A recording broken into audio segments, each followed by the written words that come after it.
Hi, I'm Don Myers, and you're watching Dear Don, the segment where you are the star, because it's your letters I answer on the air, your questions I bring up, your irritating or sometimes meaningless concerns I hold up to public scrutiny.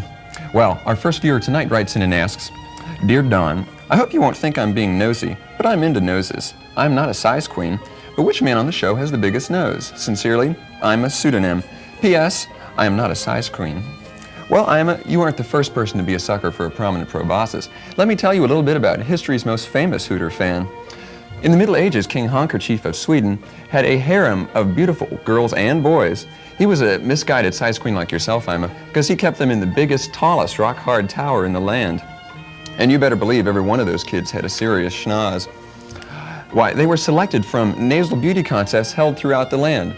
They'd line up the boys and girls, they'd be compared, and in the end, someone would always win by a nose. But King Handkerchief wasn't just turned on by their noses. He also made them let their nose hair grow to incredible lengths so that it could be braided and strung with beads and trinkets the king would give as presents. He also had his metalworkers fashion little metal rings to be inserted into their nostrils. As the rings stretched the nostrils, the nose would grow, and as it got bigger and bigger, they just put in a bigger ring. Eventually, they couldn't even take out the rings because the poor teens' noses would collapse and they would suffocate under the weight of their own stupendous snouts. Well, if that sounds unusual, I've heard that King Handkerchief's annual Mucus Festival, held at the opening of cold and flu season every year, had to be seen to be believed. Well, it's from these kind of oddball antics that we get the word for this common household object. Yes, a handkerchief, named after the demented king himself. The name stuck for centuries until the late 1800s and the invention of the word Kleenex. Well, Ima, I hope this sad little tale has convinced you of the danger of being seduced by someone's snout. And I'm almost worried to answer this question about who on Gay Cable Network has the biggest nose. And besides, that's a difficult question.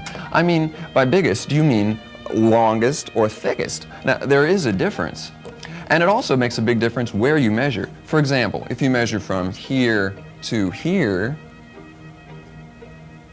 a measly 3 centimeters. But if you measure from here to here, why, it's a whopping 7 centimeters.